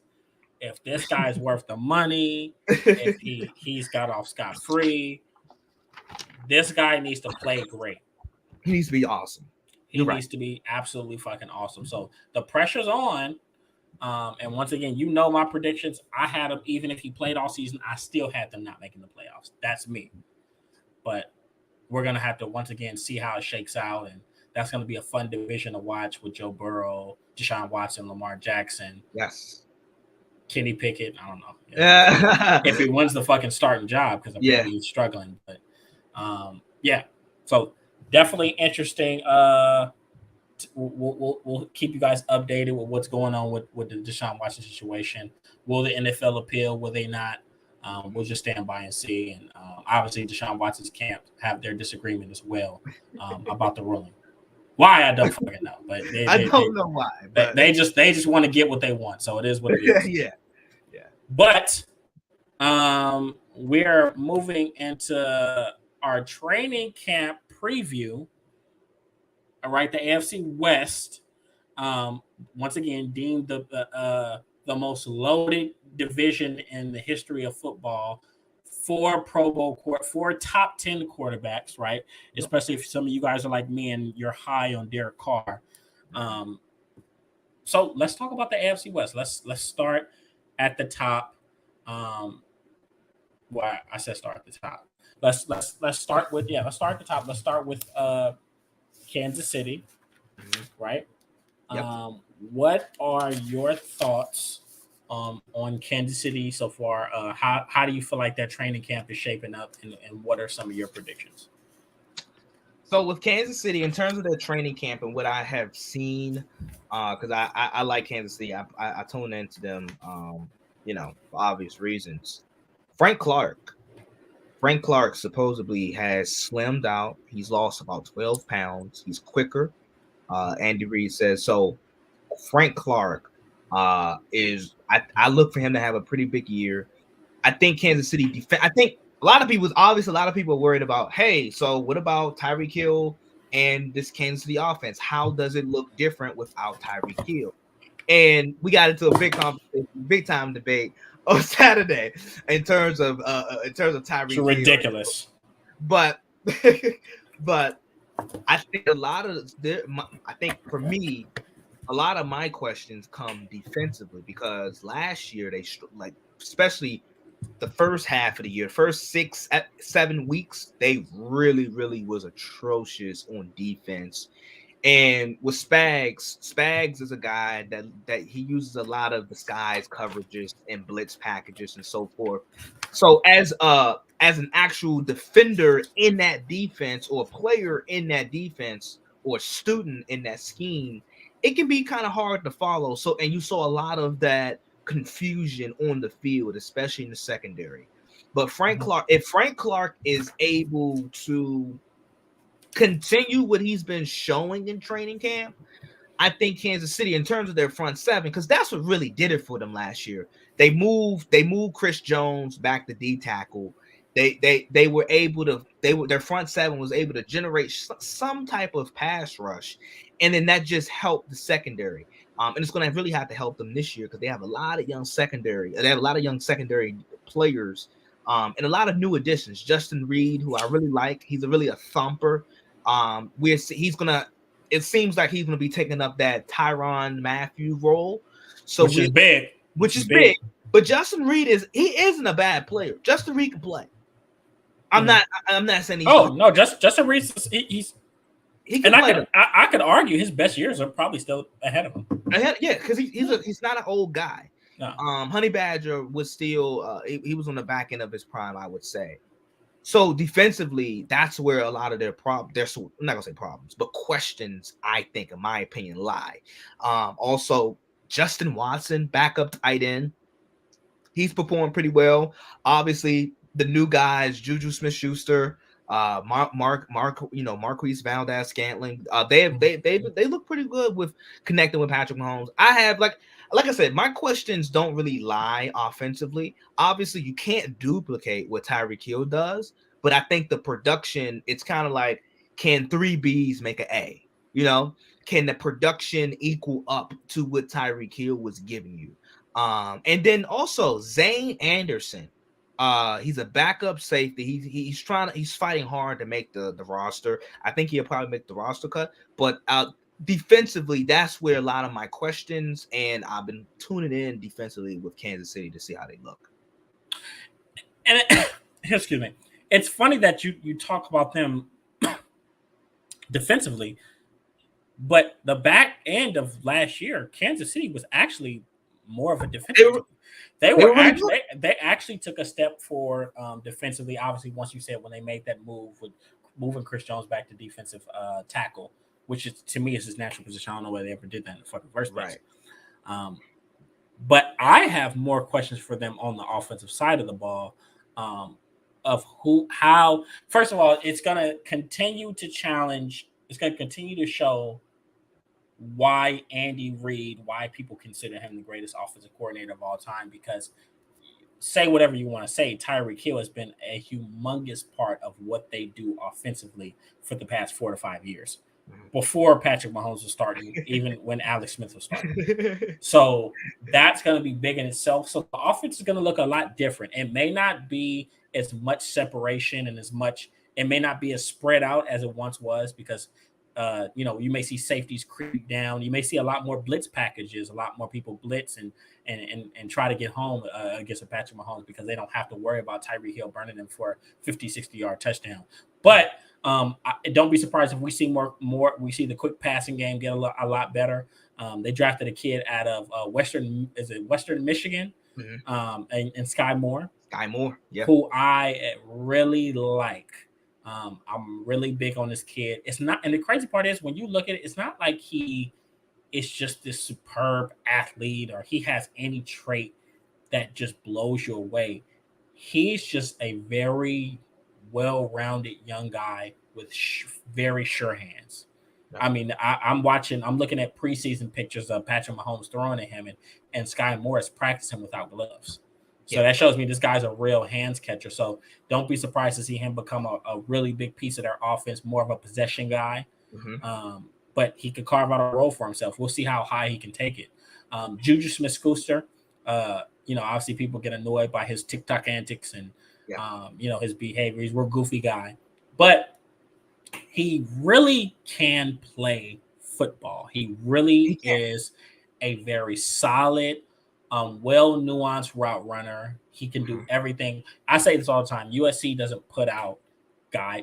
If USC puts receivers out, even if they aren't great, they're going to come in and they're going to be able to be guaranteed your number 3 or 4 guy. Right. They know how to run routes. They understand. And I think Juju can be your 2. Huh? I think Juju can be your 2. I believe so. I believe he can as well. But unfortunately, right now they're in a question mark where they don't have anybody who's going to be their de facto 1. So they're going to have to figure that out as the season progresses. Even if it doesn't, it'll be more of a shared effort. But I think that Juju is going to be big for him. Another guy that I like that they acquired, who's another one of my USC guys. I'm a USC fan. Ronald Jones is going to be big for them because I don't think they've had that guy that could really run hard and tote the ball. Ronald Jones can run. Yeah. I was going to say, the over the past couple years, I thought, granted, so Mahomes' rookie year, or I should say Mahomes' first year starting, they had Kareem Hunt. And they were effective with running the ball. Now, Andy Reid, he's not big on the running game. Like, he's never been huge on running the football and pounding the rock 30, 35 times. That's never been. He hasn't. It's not that's just never been his thing. But they did in 2017, I think it was, Mahomes' first year starting. They did have the effectiveness and the ability, if they had to, run the football with Kareem Hunt. I would say they won the Super Bowl, granted, but ever since the year after they won the Super Bowl, Kansas City's run game has been very much hit or miss. Like, it's very much hit or miss, and I think that the offense has still been really good. It's still been one of the best, if not the best, in football over the past several years. But after that Super Bowl win, I think them not being able to run the football as effectively as they could, or having the ability to, has kind of lowered their ceiling as an offense. I can see that, but I think it's more of a testament of the running backs that they've had. Well, that's what I'm saying. Whether it's, I'm not saying Andy Reid's philosophy. Right. I'm saying more to that, like the backs that they have had, because they have had makeshift backs. I think they tried out Sean McCoy, Le'Veon Bell. Obviously, they drafted Clyde Edwards-Helaire. They have tried of different variations at that position, but I'm just saying, like, over the past couple of years, it hasn't. Yeah, the inability to run the football, I think, has lowered their ceiling. Just having that ability. And I agree. I think, and that's why I say Ronald Jones is going to be, because he doesn't have to be spectacular. He just has to be himself. Kansas City just needs a runner. Just a runner. They need somebody who the defense could be like, all right, hey, look, this month he's gonna run this ball real hard. He's gonna hit that hole pretty hard. Like, we need to make sure that we barreling down. Well, those easy, because I don't know if you noticed, but with Kansas City over the past couple years, on 3rd and 1s, 3rd and 2s, short yardage downs, they would do like these little quarterback rollouts, and they would have short passing patterns, passing routes, passing concepts, would it be like quick passes, quick first downs. And a lot of that had to do with, we don't have enough faith and ability to run the football and just hand it to a runner. And that's what I think you're alluding to. Yeah, and that's what you even seen New England do that. New England, there were talks that towards the end of the 2019 season, that was the 2019-2020 season, that no, it was 2019. Brady's No, last year. No, it was 2020. My bad. It was 2020. Okay, so Cam, and Tampa Bay, and Tampa Bay, that Tom was clamoring and pounding the table for them to transition into more of a quick passing game, quick dump offs to the running back because they didn't have that elite running game. Mm-hmm. So and it's a good substitute. I can't lie. It's like a de facto kind of run game. Like even though it's a pass, it's like it's quick. It gets the ball to the running back and he gets his yards. It gets him in space, takes pressure off of the offensive line. So I'm excited to see what Andy Reid's going to come up with. Yeah. But one thing I know about Ronald Jones is he's going to run the football very hard, especially if he can stay healthy. The kid runs hard. He's not a big guy, but he runs with absolute authority. He has nice contact balance, and he can be a 800-900 yard rusher type of guy. He's still young. He's not an older guy. He's not an older back. So that was a big one for me. Speaking of the quick running back passing game, they re-signed Jerick McKinnon, who I loved in their system. Jerick McKinnon. For years we was looking for where is home for Jerick McKinnon? That Kansas City was like a match made in heaven for Jerick McKinnon. Mm-hmm. Because one thing we know about Andy Reid is Andy Reid loves receiving running backs. Yep. We saw it with Darren Sproles, Brian Westbrook. We time and time again, even though it was Shady could run the ball, obviously. But he used them a lot in the passing game. But you can use him in the passing game as well. So what's your prediction on Kansas City? So I gotta stand pat on what I said, but I do believe that they have there's the potential of them taking a step back, and maybe winning 9 games, winning 9 sub 10 games, and it's just because not only is that division competitive, but the AFC is very competitive, and I have a lot of question marks of how they may not be as explosive offensively. They'll probably still be efficient and score points, but they may not present that same type of fear factor that they have in years past. And we also have the question, will the defense be good enough to continue to take over that stead and win games for them? Because the back end of last season, I'll keep saying it, that defense was winning games for them. Yep. Absolutely. A lot of people talk about the Dallas game. Patrick Mahomes was terrible in that game. Atrocious. He was atrocious in that game, right? So, a lot of improvements needed all over. They drafted that kid out of Purdue, George Karlaftis, who is going to be big. I thought it was a good fit because I thought it added some grit to their defensive line. George Karlaftis is a really, really physical guy, power rusher, big, heavier set guy. I want to say about 260, 275 pound range, but he's going to probably come in and start at base end as a rookie. Yeah. Right. So they're rebuilding. I think they're really focused on changing the identity of what they want to be as a team. They want to be more of a more blue collar, more tough, maybe not as finesse. And then obviously have the passing game as a supplement of some of the other things that they're doing. So I like them, but I don't see them as true contenders this year just because I look at the AFC and there are teams that are just better. Okay, I'm gonna say 10 wins. I'm gonna say 10 wins, and it's kind of crazy. It kind of because we talked about Mahomes. We alluded to Mahomes about some crazy stats that he's just otherworldly, and some of those crazy stats live versus in the AFC West where his first 4 years he was just making a mockery out of the division. But now that the division have, not going to say equal level quarterback play, but I would say competent, more than competent quarterback play, those teams aren't going to be as bad. Like he beats up on Denver. He won't be able to do that as easily. No, as he has been over the past 4 years. Absolutely. I say Kansas. I think they'll still be a 10-win team.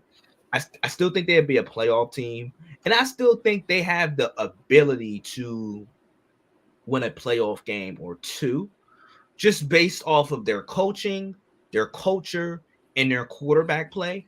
I'm a believer of you got an A quarterback, you got an A coach, front office is an A, I would say. You got those 3 things going for you at a high level. If those 3 things are at an elite level, I could never count you out. Well, that will be what has to carry them. But right. But obviously we look at the rest of the division. So okay, let's go next. So next we have the Raiders, the Las Vegas Raiders. Yeah. Right. Who I am. You're high. I know you're super high on Vegas. I'm very high on Vegas. And it's because I think that where people are kind of getting out of hand, kind of writing them off and having this mindset that they can't. I'm gonna say, Kenny, I'm gonna stop you there before you spew But people are writing them off. No. To anybody that's listening. For instance, myself, I think, and we're gonna talk about the Raiders training camp, but I think the Raiders I think they're gonna probably finish last in the division. Now, I know you're probably saying, "Oh, you think they're gonna be bad?" No, I think the Raiders are gonna probably win 9 or 10 games. But this division is so loaded, so it's not. I don't think people. So this is, and Kenny falls in love with this. People are writing the Raiders off. Nobody. I don't think it generally. Just generally, I don't think no one is writing off the Raiders. I just think we look at the rest of the division. We're like, they have the rest of the division, I would say, have better quarterbacks. And I think a lot of people, I would say, they have bigger names. They have bigger names. And don't do that. I'm comfortable with Patrick Mahomes and Andy Reid in Kansas City and betting my money and rolling the dice on those guys than I am on Vegas. And granted, Vegas had a great season last year. Derek Carr, I think, is really, truly underappreciated. But let's not sit up here and just say, like, we're just throwing out, like Vegas. Like, no, we're not just throwing them out. But I think it's just a realization, like, the division is just deep. Okay, so let's look at the important positions. Okay, if you want to argue that Derek Carr is the 4th best quarterback in the division, I can't be mad. I think we have to go ahead and say that he's in comparison to the rest of them, maybe outside of Russell.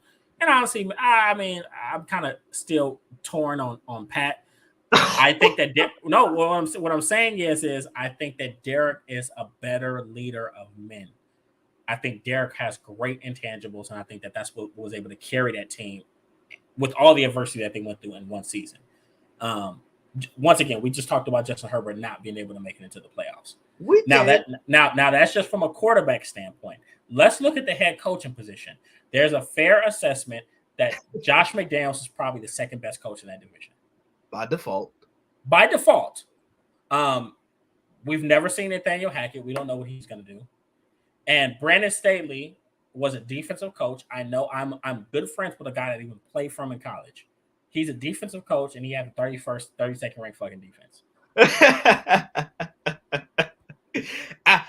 I'm really hard on coaches where if you're defensive minded, you can be god awful. Your defense better be damn good. If you're offensive minded, your offense better be. Think about this. One thing we can honestly say is Vic Fangio was not a great coach, but his fucking defense was fucking great. It was damn good. Vic Fangio can honestly say that he did his job. He's just more of a coordinator. And some guys are like that. And that's fair. There's nothing wrong with that.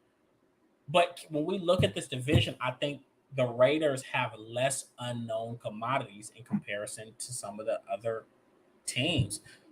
The Chargers have a bunch of big names that look good on paper. They look sexy, yeah. Isaiah, I'm a Cowboys fan. We know what looked good on paper. We've experienced that. Yeah, absolutely. We've experienced sexy. Yeah. It doesn't always look good. It doesn't always taste good. It doesn't always taste good. It's like getting that girl you always wanted. Then you get her and you're like, damn, she like this? But this Chargers team, they look so good. Khalil Mack, Joey Bosa, Derwin James, Keenan Allen, Mike Williams, Justin Herbert, like Rashawn Slater. Like it looks really, J.C. Jackson, right? It looks really good. But I'm not going to believe it until I see it work. I'm sorry. I'm not going to go off of big name signings. It's cute. It's sexy. But to me, they haven't put enough product out on the field to say that, I think these guys are going to come in and they're going to make, especially when looking at how the rest of the division has improved. The Raiders have improved. Okay, watch this. Watch this. Can we say this? The Raiders probably have the second best head coach in the division. Okay, even if Derek Carr is the fourth best, I'll say this. I think he's the third best, but the fourth talented. The fourth from a talent standpoint, right? That's fair. But I think he's the third best. I think I can't do him like that against Justin Herbert. But you got probably the third best quarterback. You have the best receiver in that division by far. Best receiver in football in Devontae Adams. You got arguably you got the second best tight end, and you probably, I think if we're looking at it, you probably got the second. Yeah, I'll say it. You have the second best bookends in that division, defensively wise. What about their defense? What do they rank defensively in the division? Oh, higher than the Chargers. And I'm assuming you have them higher than the Chiefs. No, I actually think the Chiefs are going to make a step up defensively. Once again, I told you. I think the Chiefs have the potential to be a top 15 to 18 defense. I know your rebuttal to this already, but throw it out. Josh McDaniels, he failed at his first head coaching job. He failed his first head coaching job. Most head coaches do great the second time around. Watch this. But look, I'm gonna tell you this. What I love, and everyone knows I've been critical of Josh McDaniels, especially after that stunt he pulled in Indy. But when he came to the podium, he owned his mistakes. And he said, "Hey, I was trying to be Bill. I came up under Bill. I went to Denver and I tried to be Bill. Now I'm going to do things differently." Right. He's coming into a real good culture. And what I loved about him is what I loved about the way he approached it was he came in a very humble way. And he did what no head coach has done in Las Vegas or Oakland in the past probably 6 to 8 years. He came in and he said, "This is Derek Carr's team." Did you hear that? Yeah. He embraced Derek Carr, who we can agree is underappreciated. So yes. What I think he did is he stepped in. He says, "Look, I know you guys have built a culture here. I'm here to be a part of that, and I'm here to improve that." So I think it's going to be a really good fit.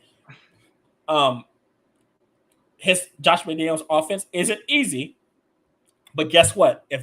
He has the perfect personnel for it. Well, the Raiders they're going to score points. I can't deny that. I think it's safe to say every team in this division, in some type of capacity, they're going to be really difficult to stop. Defense is going to have a hard time with these offenses. I think that's just fair to say. I'm gonna say this in terms of the Raiders training camp. I think I've been hearing they got great.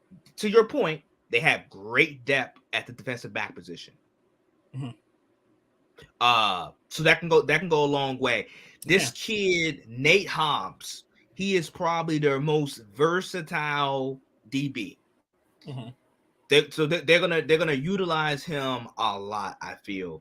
And then Rock Jansen, good player, really good, really solid, really solid player. I heard he's been going hard at Devontae Adams. Yeah, so as he should. That I would say defensively, that is a step in the right direction. I think who Chandler Jones remind me of? Who's he remind you of? Richard Seymour. Chandler Jones. I think he's gonna have the same type of impact that Seymour had. Oh, okay, I can see that. Now here's the difference. I think he'll be. I think he'll be a double-digit sack guy there. Whereas I think Richard Seymour. Yeah.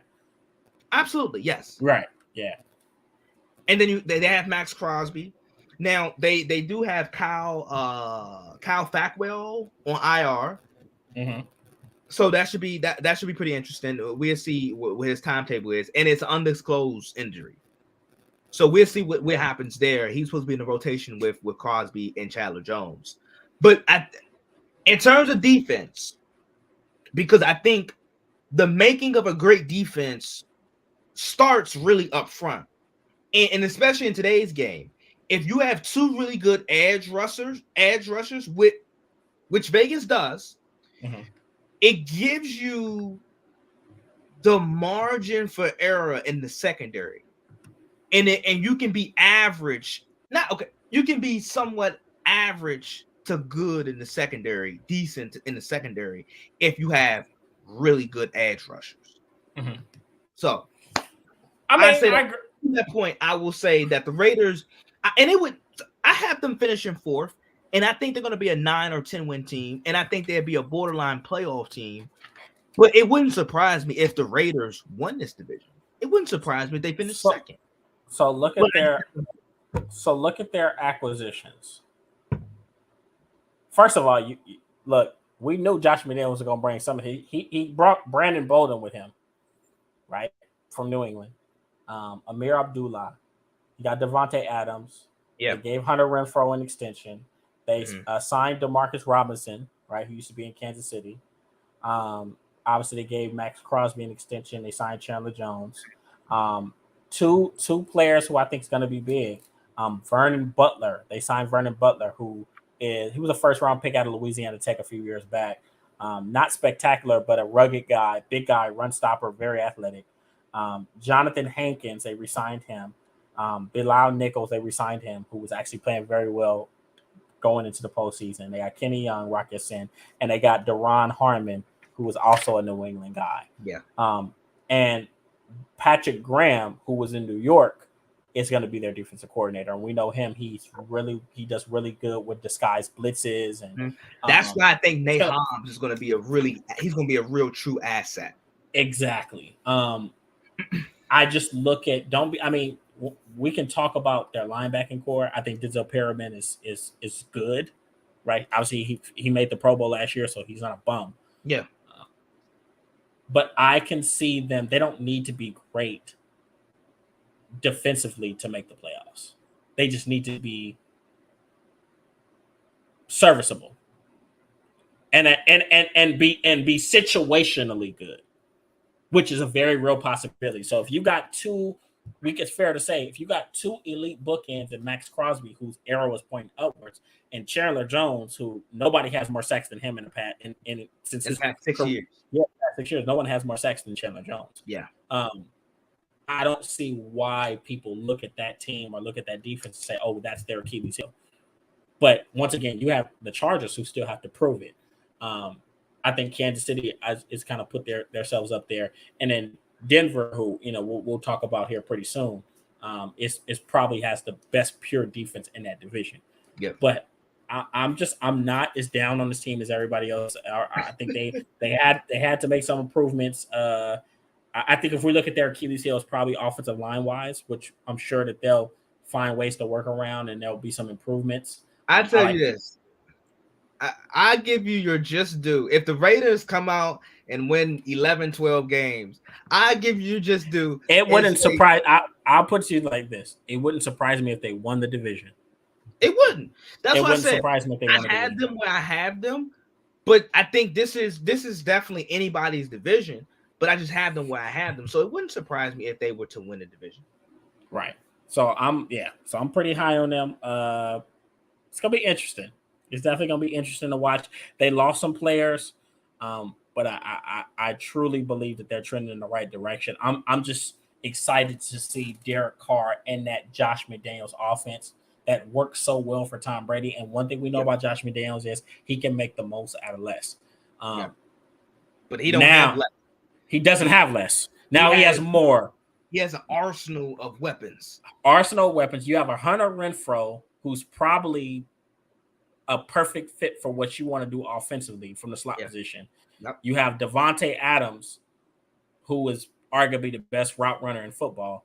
And now you have Darren Waller. And Josh Jacobs. And Josh Jacobs. And what's the kid from Georgia? Zamir White. Okay. Zamir White. So and once again, he brought Brandon Bolden because obviously we know Josh McDaniels. He's gonna have about 5 running backs, 5-6 running backs, and all of them are gonna play. Yep. Right. So the Raiders you guys don't sleep on them.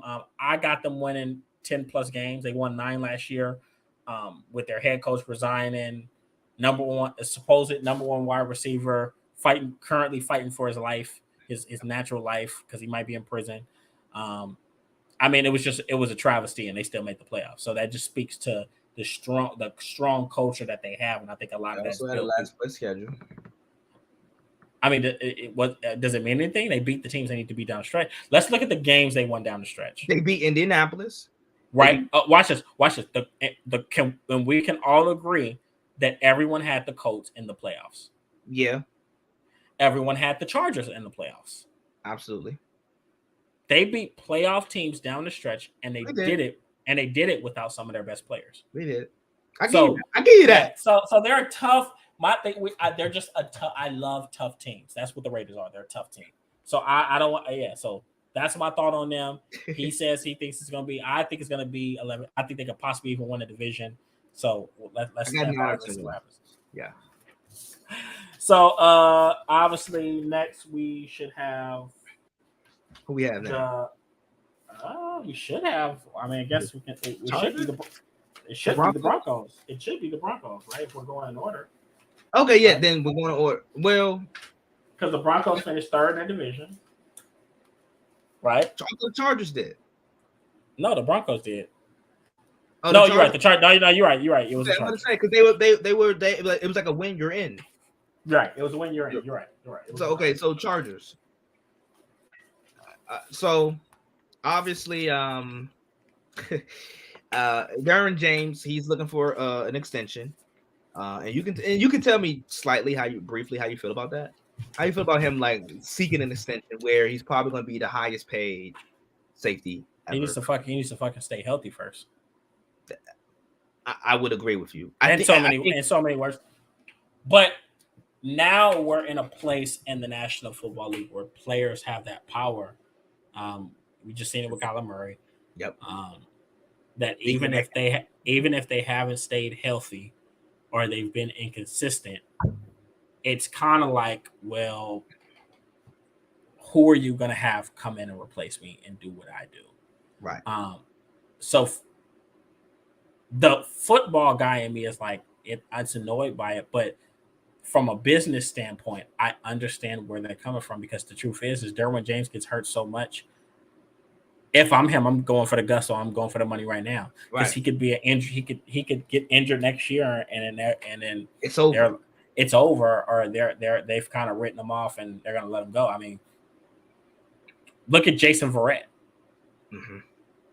In hindsight, if Jason Verrett is Jason Verrett in today's NFL, he probably goes for that contract after he has that Pro Bowl season. I want to say in year 3. Yeah. He probably goes for the contract. Yeah. And it probably, it helps him and his family out substantially. Todd Gurley got his money before his knee went down. Yeah, he got the money, So maybe I think they'll figure out a way to get it done because there are a lot of people that agree that they feel like Derwin James is the best at his position or the most versatile. But believe that, and now we're in the era of clauses. There'll definitely be a health clause in there because he's just missed so much time. Yeah. So their secondary has looked promising already. Mm-hmm. So you and I understand where you're coming from, but you kill the Chargers. I feel like you kill the Chargers because of the unknown, which I understand because I'm in the answer business too. But their secondary looks pretty good. Also, they got a battle at right tackle. They got a battle at tackle. So I think, and it seems as if looking at reports and looking at some of their tape, it seems like Trey Pipkins is going to be the guy that gets the nod for the starting job. So Trey Pipkins, look out for him. He's going to be the starting right tackle, and they got some guys on IR. Tranquil, Parham. They got Farham. they got some guys on IR. Parham's supposed to be back. Tranquin, not sure. They didn't give an estimate. Andrew Brown. So they got some guys.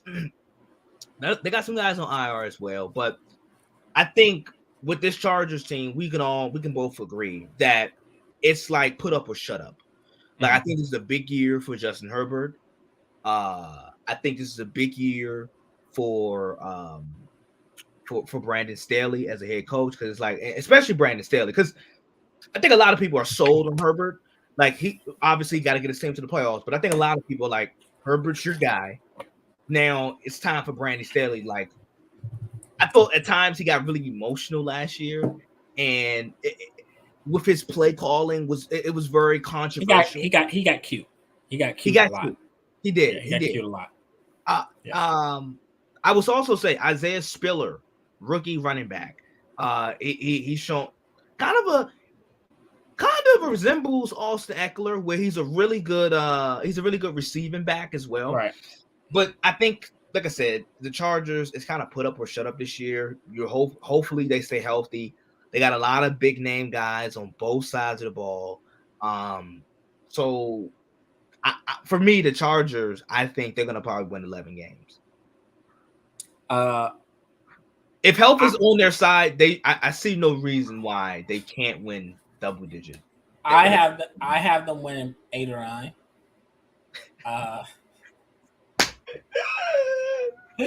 But I gotta stick to my guns, eh? Okay, so look at this. I got them winning 8 or 9. You're in LA. Well, I'm in San Diego. Stay away from LA. Look, and you know, what? LA don't have no allegiance to them. They don't have no Chargers. Sorry. Barely. You gotta go in the sewers or something to find them. Everybody's Rams fans. But I saw that to say, I'm not knocking them. I'm not saying that they don't have the talent, because they do. But it has to work. It has to fit. And there's a lot hinging on. So let's look at their acquisitions. Gerald Everett. I've been waiting on Gerald Everett. He flashes so much. Can he ever put it together and truly be the guy we saw? Can he ever pop? Like, he's really talented. Really, really talented. So they picked up Gerald Everett, so he'll kind of fulfill that Jared Cook role. They got Sebastian Joseph Day. They got Austin Johnson, nose tackle, who I've liked in years past. Khalil Mack. Now, here's the thing. We all know how good Khalil Mack is, but here's the big question: can he stay healthy? He's had health issues, a myriad of health issues over the last 3 years. So this thought process that he's just going to play every single game and he's going to carry them defensively, I just don't know. Well, I don't think he's going to carry them defensively. I think with that acquisition, it relinquished some of the pressure and attention on Joey Bosa. No, true. But it just I think it's like a Von Miller role. I can see that, but we have to see him stay healthy. He has to stay healthy. They got Kyle Van Noy, which I could argue is perhaps their best signing. I'm interested to see where they play him. Do they play him at inside? Hopefully they don't play him at outside. I think he's just so versatile of a linebacker. He could do some pass rush stuff. Coming out of BYU, a lot of people are talking about his pass rush stuff, but to me, he's turned into a very good stand-up linebacker, off-ball linebacker at times. So Kyle Van Noy, Bryce Callahan, one of the best slot corners in the league, best nickel guys. J.C. Jackson, we've never seen him outside of New England, so that's going to be and I mean, hey, look, guys leave New England and they're not the same. That's something that we, unfortunately, that's just the truth. So we'll see how he handles that, and then obviously they re-signed Dustin Hopkins, kicker. So this is a team that has everything in their disposal, but they're in a tough division.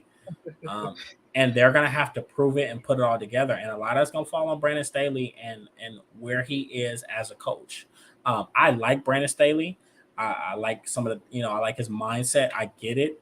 But the truth is, we're getting to the point to where you have too much talent to not win games. To not win games. Absolutely.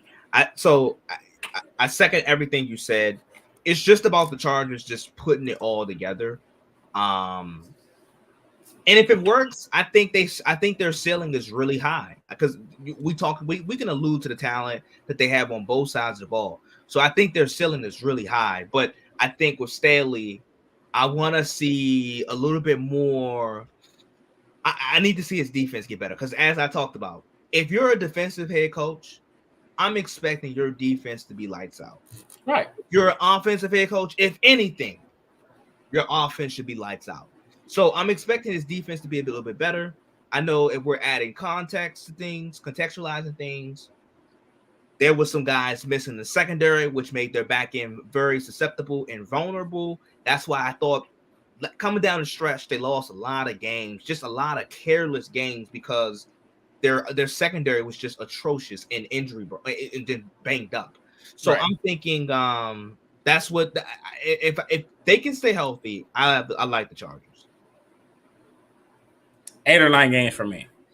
I got 10 or 11. All right, so now we come to 4th in the division, Denver Broncos.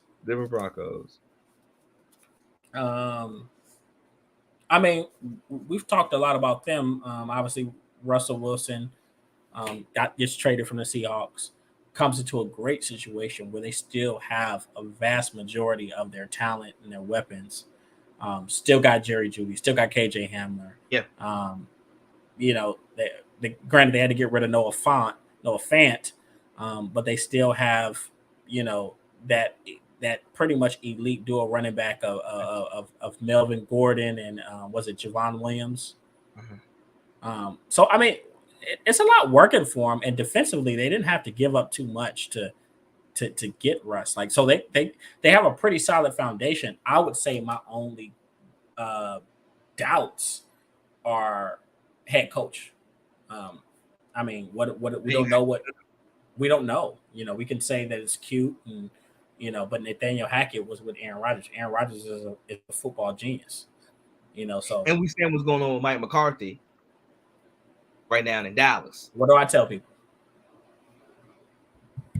So we'll see how good Nathaniel Hackett actually is as a head coach.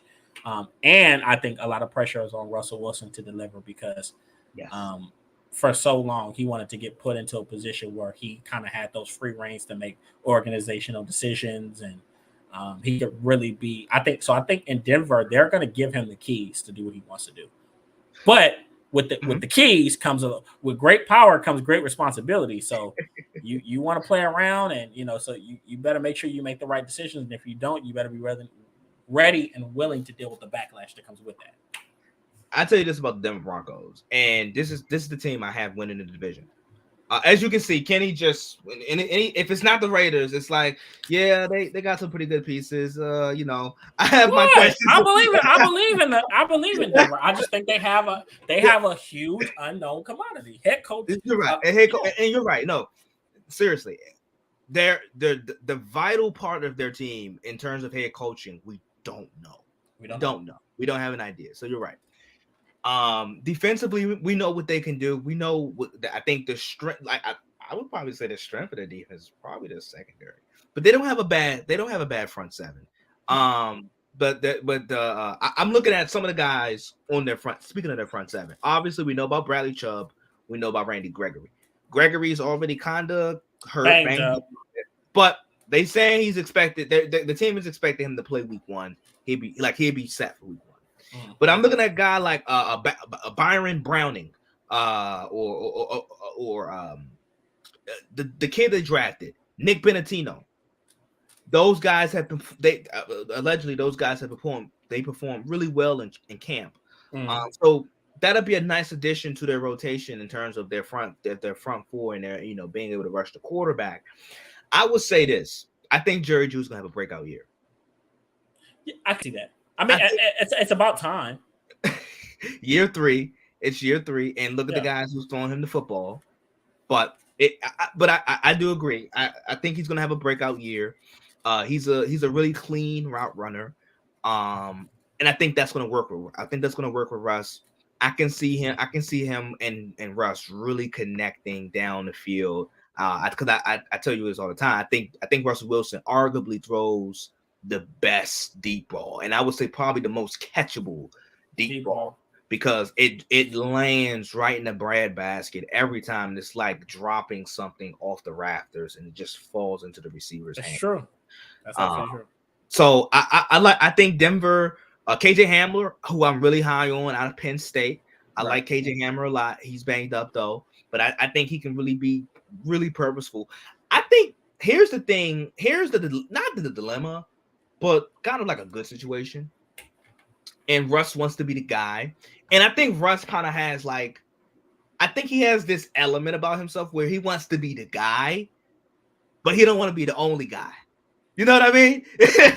Yeah. I think he wants to be the guy like Kobe. Kobe wanted to be the guy. God rest his soul. Kobe wanted to be the guy, but he didn't want to be the only man. You know what I mean? Sure. And I think Russ, he definitely wants to be the guy and the main catalyst, but he's not the only guy in Denver. And I would say with an improving offensive line, and as you talked about, a really good running back tandem. They re-signed Melvin Gordon. Melvin Gordon had a pretty productive year, and Javon Williams is really nice. I thought he was the best running back in his draft class. So I'm looking at I'm looking at Denver being able to run the football with an improving offensive line and two solid backs.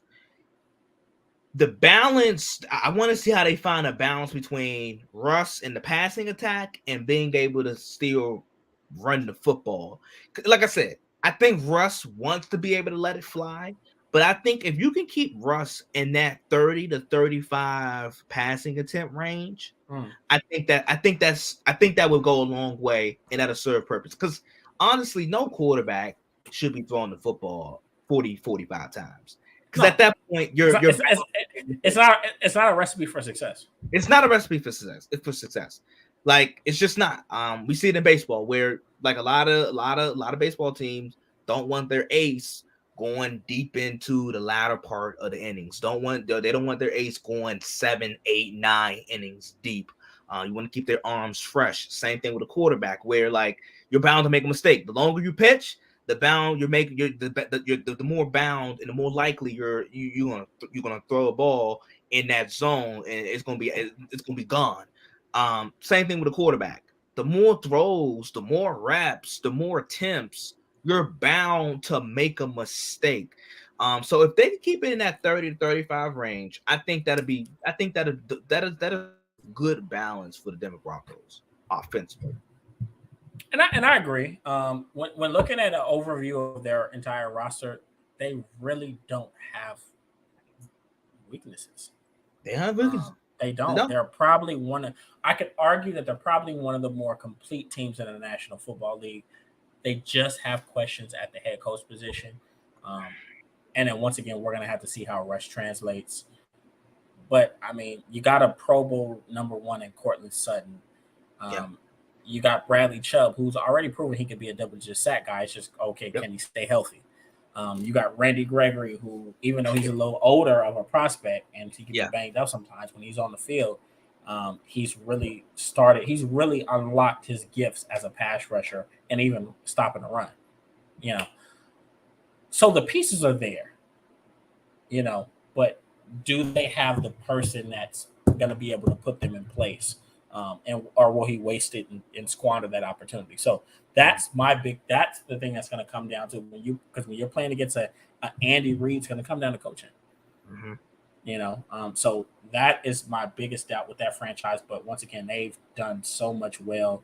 I love the running game with Javonte Williams and Melvin Gordon, one of the best running games in the league, and they've only gotten better. That's going to take a lot of pressure off of Russell Wilson because he hasn't had a consistent running game since beast mode.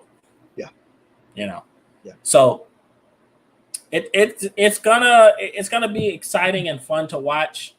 Obviously, but just because you're the most talented doesn't mean that you're gonna win the division or you're gonna go to the playoffs. Once again, trust me, I'm a Cowboys fan. I've seen it a million. We know how that works. We know how that works exactly. So, just kind of pump your brakes on that, but Russ is gonna handle his business. He's a winner. I know I'm projecting the Broncos to. If I was to look at prediction of how many games I have winning, they're my team to actually clear cut win the division. So I would give them about 12 plus games. And plus, I just can't sleep on Russ because Russ, one thing we know, if Russ can't do anything, he can win football games. He can win football games. He can win football games. I'm going to say 12 wins as well. Exactly. 12 plus wins. So that is them. Once again, really, really well-rounded football team. Not very many weaknesses. Just got to improve. They got the fourth best coach in that division. Mm-hmm. As it stands, just by default. Maybe he comes and proves himself, and he pushes Josh McDaniels or no. They have the third. No, they have the fourth by default because Brandon Staley's coached the year. Yeah. Yeah. So let me go ahead and So okay. But that is our AFC West training camp preview. Obviously, we'll do some NFC stuff next week, but obviously we got a few minutes left. I wanted to wrap up in a little bit and talk just one basketball topic at least. I'm interested to hear, Isaiah, what are your thoughts on we got a guy from Golden State. He's not a star, not a superstar, very vocal, very high basketball IQ type of guy. And he says he wants a max contract. Draymond Green. Yeah. What are your thoughts on this? Do you feel like he deserves a max contract? Why or why not? No way, no how. You don't give you nah. If and I love Draymond Green. I think his intangibles are important. And as much as he is the straw that stirs the drink for Golden State, a lot of the times, I would not give him a max deal. I just wouldn't. The play, the tangibles don't always align with the price tag. And I often go back to this, but you think about the things that often break up dynasties. Why do dynasties end? Somebody gets greedy. Huh? Somebody gets greedy. Yeah. Two things: ego and money. That's usually how dynasties end. Any sports dynasty that you can think of have literally ended off of the mere fact of either ego or money or both. And with Draymond, I don't know if, like I said, I think this is not a person that don't like. I understand like how much value he brings to the Warriors, but there were times where in the finals, dare I say, the Warriors were better. There were times in the finals where the Warriors were better with Draymond Green off the floor than they were with him on the floor. I mean, fair enough. I not saying the whole series, but stretches. And I would argue that he had one maybe good game. Game 6, he played really well. But outside of game 6, it was really hard to find stretches where you said on both sides of the ball where you said Draymond Green really playing well. It was hard. It was very hard. So I think I'm looking at the Draymond Green. I'm saying a max guy. I just don't see it. It's no way I'm giving him that. I just can't. So we're in agreement that he maybe doesn't deserve the max contract. Maybe. I don't think he deserves it at all. Like at all. Well, okay, and I agree with you on that. But for Golden's, okay. So first of all, let me say this. Let me throw this out there. Okay. Based off of what he's already accomplished in his career, I am not mad at him for chasing the money now. But I'm not mad at him. He's on a current max deal now. But he's entering. I mean, one could say that he's probably teetering towards, I've already won 4 championships. So it's not like I fucking need to win any fucking more. I've won. But listen to this. Okay. I've won And now I'm starting to get older.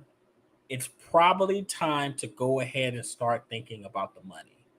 And even if it's because I mean, if you're listening to the verbiage of even some of the things that when they talk about the situation, he's just, hey, I want a max. If you don't want to give me a max, I'm more than happy to go elsewhere and look for a max, which I think is a fair trade based off of the value that he's brought to that team and where he's at in his career because he has a family. He has a family, and Draymond. But here's the thing: Draymond Green has a future. Trust me. I'm nowhere near close to him. I don't have any source. I don't, because you know how people say I have sources. I don't have no sources. I don't have, I have a source. I have close sources. No. I don't have any close sources, but I can assure you that Draymond Green has a future, and dare I say, a bright future in sports broadcasting. Oh, 100%. If you want to talk about a max contract, he should get a max contract from Turner Sports, ESPN. They're not going to pay him. They're not going to. They're not going to pay him the type of money that an NBA franchise would pay him. They'll watch this. They'll pay him good money, but they won't pay. If I'm him, I'm not mad. I can't be mad at him for chasing the money now, because the truth is he has, for his career trajectory, he has nothing left to play for except for money. Oh, okay. He has nothing left to play for than the security. And here's the thing, and I'm not saying the war. By the way, I'm not saying the Warriors shouldn't extend him. Yeah. I'm just not giving him the max. I think there's a huge gap between letting him walk and not giving him the max. I'm in the middle. I'm not giving him the max. I wouldn't let him walk because I do understand how valuable he is and what he brings to this franchise. But I extend him, but I'm not giving him the max. And for him to think that he's going to go anywhere else in the league and demand the max, I don't know if he's getting it. Hey, I'm going to tell you this. Somebody's going to give him more than probably what Golden State will offer him. And he may not get a max. But somebody will give him the most. Huh? I thought Golden State could offer him the most because they have his bird rights. So they can offer him the most. But even if, okay, you get the money somewhere else. Okay. That team is probably going to be a hot mess. True. But he just played with a hot mess, so he's used to that. Draymond Green just wants to get one more big payday. Okay. And I'm convinced. And now, I'm not mad at it. Yeah. Now, on the other end, I think this is going to speak to the tact of the front office of that Golden State franchise, because they're going to have to find a way to get this situation handled. Because Draymond Green, as much as, we're critical of him and we talk trash about, he's not a great scorer, he is so important to what the fuck they do. Offensively and defensively. He's I don't think they win a championship without him. I'm at the I think I would qualify myself at the top of the list. I vocalize how important Draymond Green is and how important it is to have a Draymond Green on your team as a championship contender, because ultimately every championship team in NBA has had a Draymond Green. From the 80s Celtics to the 80s Lakers, the 80s Celtics had Danny Ainge, were guys you just don't like. They were their teammates love them, but the opponents hate them. And every team you can think of, championship caliber team or team that won a championship, had that type of guy. And that's what Draymond is for the Warriors. But I am firmly, especially if I'm in the Warriors position, I am firmly against paying players for past successes. I do not want to overpay players for past successes. And that is essentially with giving Draymond Green a max contract. That is essentially what you are doing. So I think the numbers. I know he brings a lot of value offensively, but the number speaks for himself. Especially from a playmaking standpoint. We could argue that he's their best distributor. He's probably you can't argue that, and that'll be a really good that you'll have a comfortable argument. But he's essentially it's 4-on-5 on offense. What the Celtics did essentially was for the first half of the series, they took away those 4-on-5 opportunities, and that neutralized Draymond offensively, what he can do offensively, because as you talked about, he's their main distributor, he's their playmaker. Well, without having those 4-on-5 opportunities, that neutralized him. That ability, that playmaking ability, was taken away, which made him a negative, a complete negative. It made him a detriment. That's true. So he was more so in the finals, this past finals, he was more of a detriment than an actual benefit and asset to the Warriors offensively. Defensively, I still think he's a really good defender. Right. But offensively, there were stretches where the Warriors did not need him, and we saw the full blossom of Steph Curry's legacy. We did. So I love Draymond just as much as the next man, but what kills dynasties, I hate to say it, is ego and money. And when you overpay players for past successes, that is a recipe for disaster. And I like the Warriors. I love the Warriors and how they do things. If they continue on the trend that they have been doing things, they won't give Draymond Green a max contract.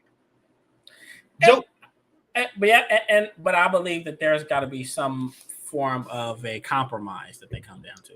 Well, that's why I say there's a huge gap between letting him walk and giving him a max deal. Mm-hmm. I'm in the middle. You give him an extension. I'm not giving Draymond Green a max deal. I'm not giving him a max extension. That, by the way, Kenny, that max extension would be worth 4 years, $160 million. Right. You want that for a Draymond Green who's going on 32 years of age, shooting nearly 20%? I'm not saying I want it. I just get the mindset behind him chasing the money right now because he doesn't have it. Warriors owner Joe Lacob is already complaining about the luxury tax that he's paying. Right. He's paying nearly $200 million in luxury tax. Nearly, I think it's about 170. He's paying $170 million in luxury tax. That's not even That's not even the payroll. That's not even the Warriors' payroll. On top of the Warriors' payroll, right now, Draymond is still in his current max deal. He's asking for an extension. I just don't know how you do this. I'm sorry. I was a believer that I didn't think James Harden deserved the supermax. And James Harden is still he's not Houston James Harden, but he is still a guy that averages 19, 6, and 10. That's gonna be James Harden. Sorry. Mm-hmm. I didn't think he deserved the supermax. So there's no way in hell on God's green earth that if I'm the Warriors, I'm giving Draymond Green a max contract. You know what Draymond thought? I think Draymond thought that the Warriors owners and brass was still drunk off the parade. I think they would, and if you want to be honest with you, Kenny, they probably laughed at him. But when he left, they probably like, yeah, right, deal. I mean, well, we're gonna see, and I mean, it's been a lot of athlete organization impasses, and the athletes have so far won this offseason. So, I mean, we're gonna go ahead and we're gonna see. I mean, we thought DeAndre Ayton was leaving Phoenix, and they went ahead and matched that. Except we just knew that relationship was severed. Yeah, but obviously that didn't happen. So. We're just gonna have to wait and see what happens. Once again, I'm not saying advocating that they give him the max, but the truth is I'm still a firm believer that he's important to what they do on both ends of the ball, because I think having him in that lineup, granted the Celtics were able to do some things defensively to stymie Draymond Green, but having him on the floor really frees up Steph, really frees up Clay. You know, obviously now you got a Jordan Poole Jordan Poole stepping up, and a Jonathan Kuminga, also keep in mind you have other guys that's waiting to get paid too, like a Jordan Poole and Andrew.